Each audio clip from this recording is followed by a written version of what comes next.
नमस्कार, आप देख रहे हैं एनडीटीवी एक्सप्लेनर तह की बात। मैं हूं सुशील बहुगुणा। क्लाइमेट चेंज यानी धरती के गर्म होने के साथ हर साल कुदरती आपदाएं बढ़ती जा रही हैं। क्या आप जानते हैं कि इन कुदरती आपदाओं में सबसे ज्यादा लोग किस आपदा या किस वजह से मारे जाते हैं? आप हैरान होंगे जानकर कि हर साल लू लगने से उतने लोग नहीं मरते, या फिर बाढ़, भूस्खलन और तूफान से उतने लोग नहीं मरते जितने लोग सिर्फ बिजली गिरने से मारे जाते हैं। लेकिन फिर भी बिजली गिरने से मौत की खबरें सुर्खियों में उतनी नहीं छा पाती।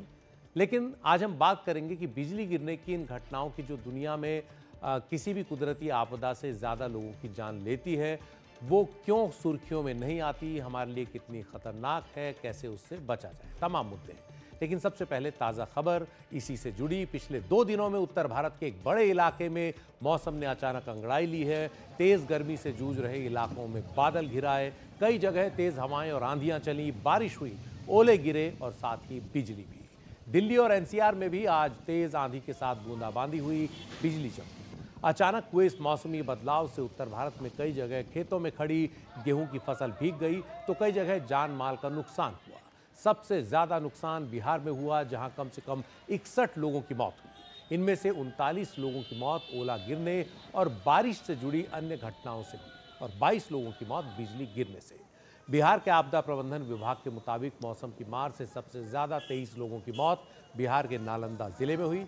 इसके बाद भोजपुर में 6, सीवान, गया, पटना और शेखपुरा में 4, जमुई में 3 और जहानाबाद में 2 लोगों की जान गई।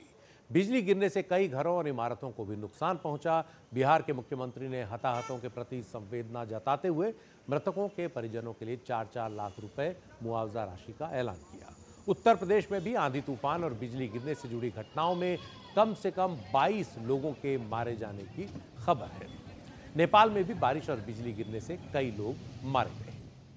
लेकिन एक बड़ा सवाल है कि बिजली गिरने की घटनाएं सुर्खियां क्यों नहीं बनती और क्या इसकी भविष्यवाणी की जा सकती है और इससे बचने के लिए क्या किया जाना चाहिए। इस सब पर हम करेंगे बात। लेकिन पहले कुछ तस्वीरें देखिए जिनमें दिख रहा है कि आसमान से गिरने वाली बिजली कितनी भयानक हो सकती है।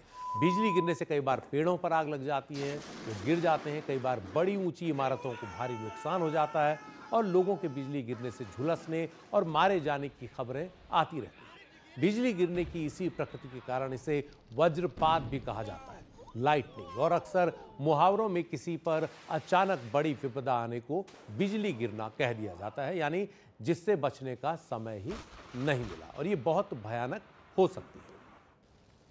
जैसा हमने बताया कि किसी भी प्राकृतिक आपदा में सबसे ज्यादा लोग बिजली गिरने से ही हताहत होते हैं। जैसे हम आपको कुछ आंकड़े दिखा रहे हैं जो इसकी पुष्टि कर रहे हैं। नेशनल क्राइम रिकॉर्ड्स ब्यूरो 2022 के आंकड़ों के मुताबिक 2022 में देश भर में कुदरती आपदाओं की वजह से 8060 लोगों की जान गई। इनमें से 2887 लोग यानी 35.8% लोग बिजली गिरने से मारे गए। 2022 में दुनिया भर में बिजली गिरने से करीब 24,000 लोगों की मौत हुई थी, जिनमें 2887 लोग अकेले भारत में मारे गए। नेशनल क्राइम रिकॉर्ड ब्यूरो के ही आंकड़ों के मुताबिक 2021 में यानी इससे पहले वाले साल में मौसमी कारणों से कुल 7,126 मौतें हुई, जिनमें से 40% से ज्यादा बिजली गिरने से हुई थी। आंकड़ों के मुताबिक 2000 से 2021 के बीच देश भर में 49,000 लोगों की बिजली गिरने से मौत हुई, और इन्हीं आंकड़ों के मुताबिक 1967 से 2020 के बीच 1,01,000 से ज्यादा लोगों की मौत बिजली गिरने से हुई है। ओडिशा के बालासोर की फकीर मोहन यूनिवर्सिटी ने इस सिलसिले में पिछले साल एक पत्रिका इन्वायरमेंट, डेवलपमेंट एंड सस्टेनेबिलिटी में एक रिपोर्ट प्रकाशित की थी। बिजली गिरने से सबसे ज्यादा नुकसान उन लोगों को होता है जो आंधी तूफान के दौरान बाहर खुले में रहते हैं, और इसका सबसे ज्यादा नुकसान किसानों को होता है जिनकी फसल तो चौपट होती है। खुले खेतों में काम करने के कारण उनके बिजली गिरने का निशाना बनने की आशंका सबसे ज्यादा होती है, और खासतौर पर तब जब वो बिजली कड़कने के दौरान पेड़ों के नीचे खड़े हों। इस सिलसिले में लोगों को जागरूक किए जाने की काफी जरूरत है। मौसम विभाग और राष्ट्रीय आपदा प्रबंधन विभाग बीते कई सालों से इसे लेकर लोगों को जागरूक करता रहा है। जैसे एनडीएमए द्वारा इसके लिए जारी किया गया ये वीडियो देखिए, जिसे सभी लोगों को देखना चाहिए।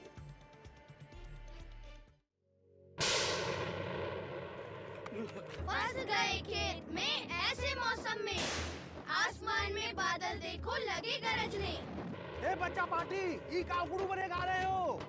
श्यामलाल चाचा ने पेड़ की शरण ली। घायल हो जाओगे पेड़ पर गिरी अगर बिजली। नहीं तो सर छुपाने की जगह ना मिले तो क्या करे?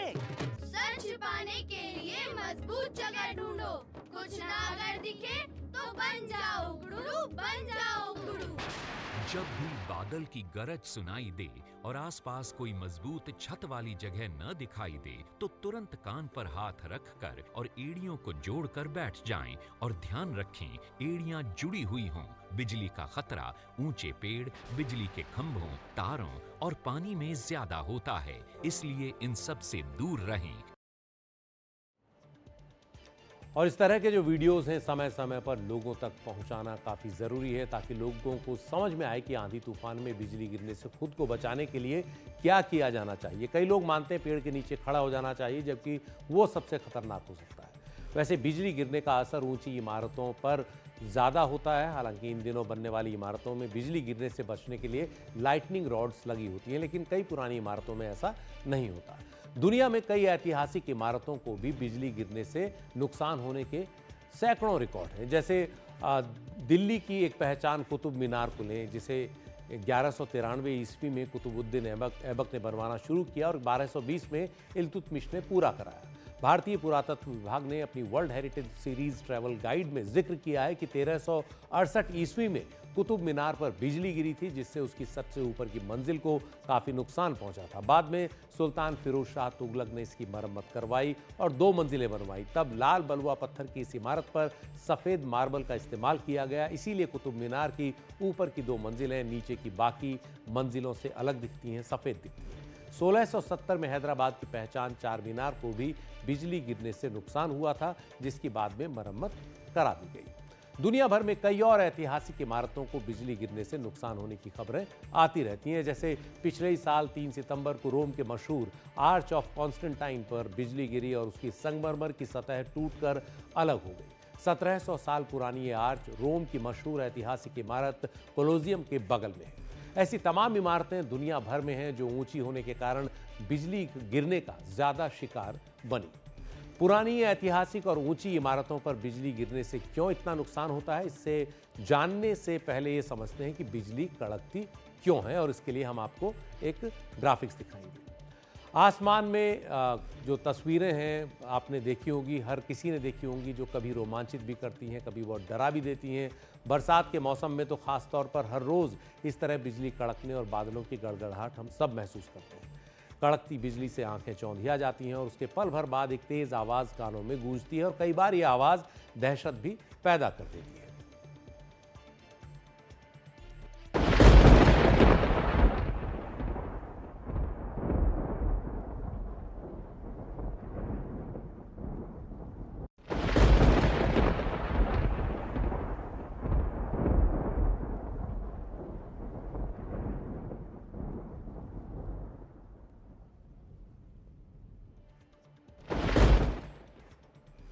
और इस तरह बिजली का कड़कना डराता है, लेकिन ये समझना बहुत ज़रूरी है कि बिजली क्यों कड़कती है। तो जो हम ग्राफिक्स आपको दिखा रहे हैं उसको आप देखिए। आंधी तूफान के दौरान बादल जब तेज़ हवा के कारण ऊपर की उठते हैं और ख़ास तौर पर गर्म सीज़न में ऐसा होता है तो उनमें नमी बढ़ती है ऊपर की तरफ उठते हुए, और ऐसे में ऊंचाई पर तापमान कम होने के कारण बादलों के जो ऊपरी हिस्से हैं उनमें नमी बर्फ़ के कणों में बदल जाती है, क्योंकि काफ़ी ऊंचाई पर होते हैं जहां पर तापमान बहुत कम होता है। तो नमी जो है वो बर्फ़ के कणों में बदलती है।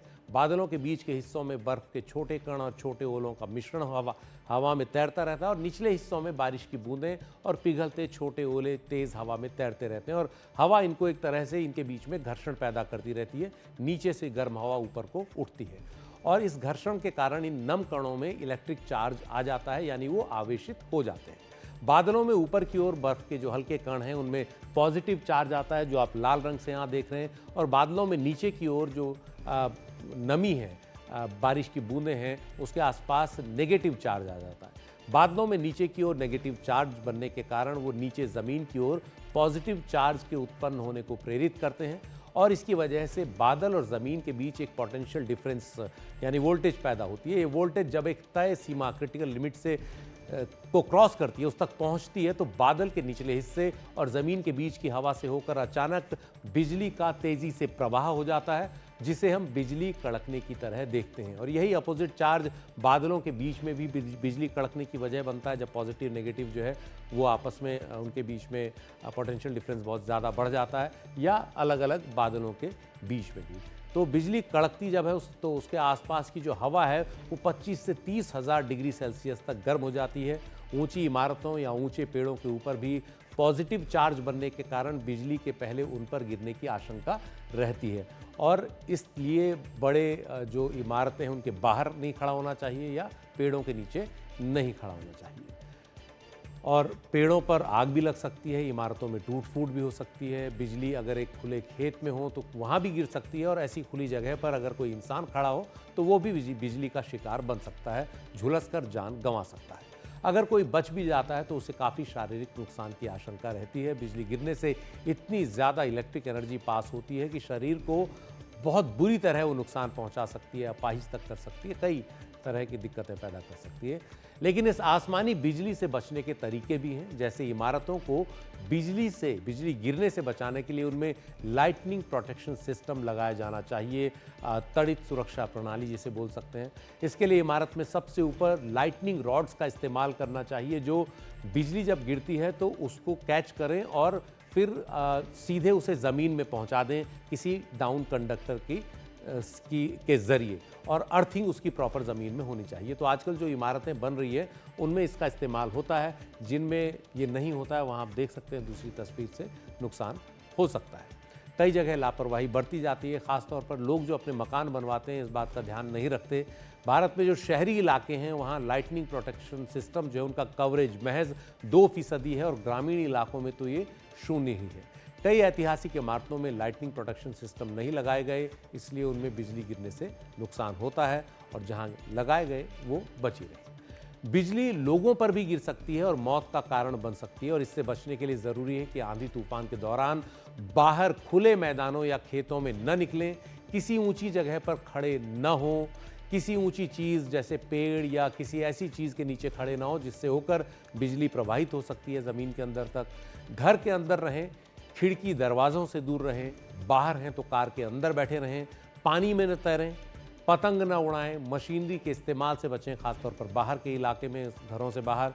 किसी मैदान में अगर फंसी गए हैं तो दोनों पैर मिलाकर नीचे उकड़ू बैठ जाए, ताकि आपकी हाइट कम से कम हो और बिजली आसपास की किसी और ऊंची जगह से के संपर्क में आए, आपके संपर्क में ना आए। तो ये बहुत ज़रूरी है बताना, खास तौर पर पेड़ के नीचे बिल्कुल खड़ा नहीं होना चाहिए, ये बार बार बताया जाना ज़रूरी है।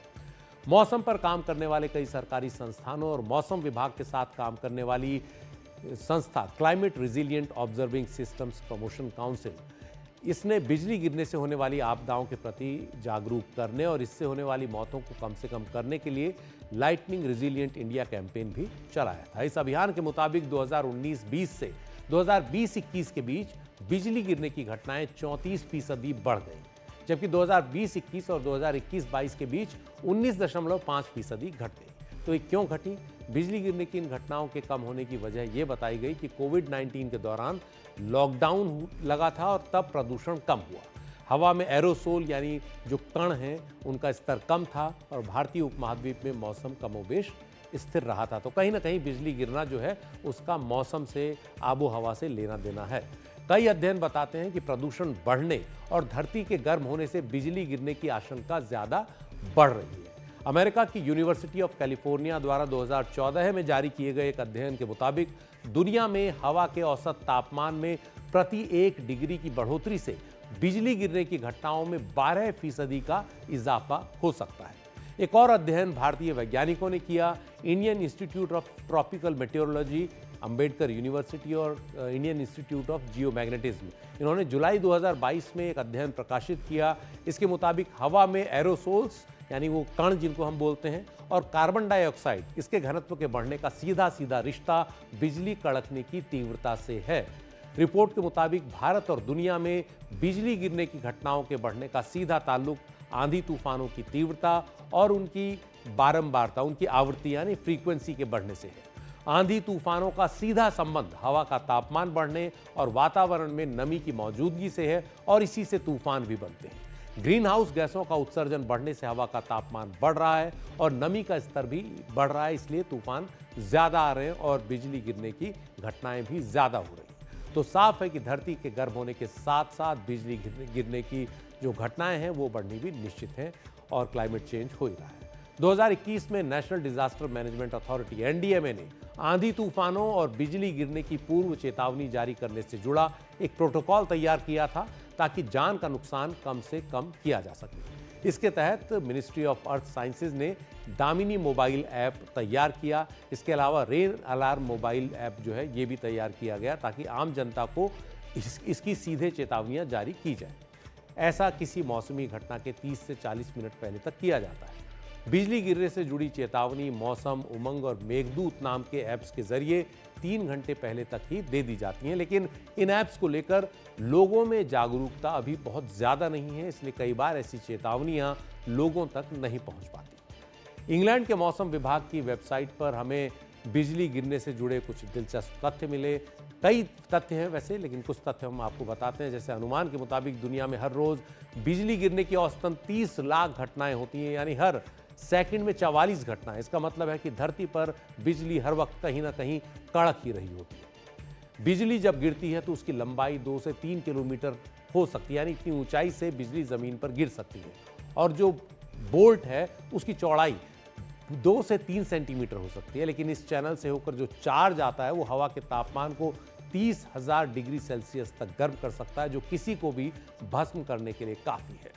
एक दिलचस्प तथ्य यह भी मिला कि बिजली कड़कने से पौधों को बढ़ने में मदद मिलती है। पौधों के बढ़ने के लिए नाइट्रोजन काफी जरूरी है। बिजली कड़कने से वातावरण में मौजूद नाइट्रोजन ऑक्सीजन के साथ मिलकर नाइट्रोजन ऑक्साइड NO बनाती है, जो हवा में मौजूद नमी के साथ मिलकर बारिश की शक्ल में गिरती है और मिट्टी तक पहुंचती है। तो ये कई दिलचस्प तथ्य हैं बिजली गिरने से जुड़े हुए, और इस सब पर बात करने के लिए बिजली गिरने से नुकसान इतना क्यों होता है और उससे बचने के लिए क्या किया जा सकता है, इस पर चर्चा के लिए हमारे साथ हैं जाने माने मौसम वैज्ञानिक डॉक्टर आनंद शर्मा। आनंद जी, आपका बहुत बहुत स्वागत है। हमने बिजली पर काफ़ी कुछ बता दिया।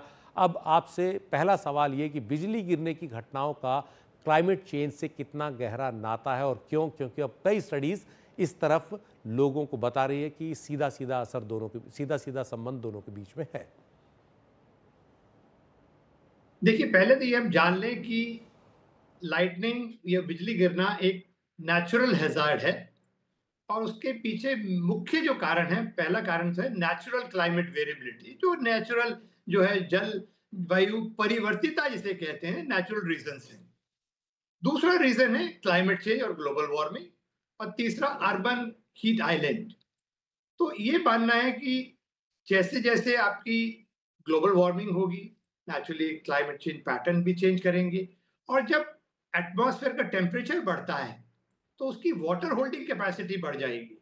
जैसा एग्जांपल देता हूं मैं आपको, यदि आप जैसलमेर में रिलेटिव ह्यूमिडिटी है 50% और टेम्परेचर है 45 डिग्री, और दूसरी जगह हम जाएं लेह में जहां टेम्परेचर है -2 डिग्री और ह्यूमिडिटी है, रिलेटिव ह्यूमिडिटी 80%, और यदि एक्चुअल में आप देखेंगे तो नमी ज्यादा जैसलमेर की हवा में होगी।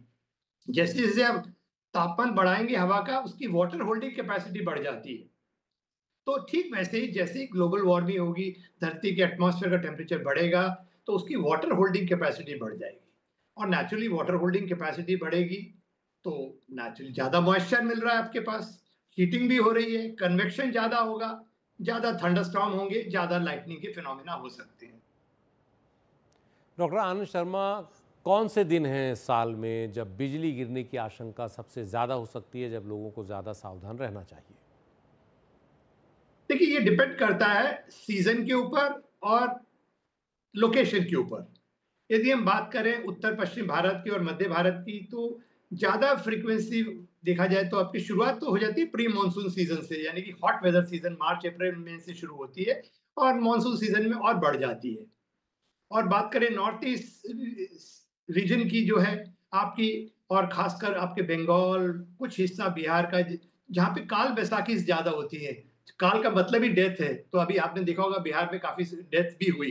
तो ये जो प्री मानसून सीजन में ज्यादा फ्रीक्वेंसी इंटेंसिटी होती है, ये आपकी ईस्टर्न और नॉर्थ ईस्टर्न रीजन के अंदर। और वैसे यदि आप देखें तो नेचुरली शुरुआत हो चुकी है प्री मानसून सीजन से, और मानसून सीजन में सेंट्रल इंडिया और नॉर्थ इंडिया में ये इसकी फ्रीक्वेंसी और इंटेंसिटी बढ़ जाती है। डॉक्टर शर्मा, मेरा तीसरा सवाल कि बिजली गिरने से जान माल का नुकसान कम से कम हो, इसके लिए मौसम विभाग या भारत सरकार द्वारा क्या क्या किया जाता है, क्या क्या किया गया है? देखिए, इसके लिए पहला तो जो अब मेजर है वो है अर्ली वार्निंग सिस्टम, यानी कि हम लोगों तक अर्ली वार्निंग पहुंचा सकें, यानी कि आपके रीजन के अंदर थंडरस्टॉर्म, लाइटनिंग होने जा रही है, तो उसकी चेतावनी, पूर्व चेतावनी तंत्र जिसे कहते हैं, तो वो एक उसको डेवलप किया जा रहा है। पर उसमें ध्यान रख लीजिए, यदि आपको पिन पॉइंटेड अर्ली वार्निंग देनी है कि कौन से एरिया में, कौन से डिस्ट्रिक्ट के कौन से ब्लॉक में स्ट्राइक करेगा, तो वो उसको आपको बहुत दिन पहले नहीं आप बता सकते, सिर्फ 3-4 घंटे पहले ही बता सकते हैं, जिसे हम नाउ कास्ट कहते हैं।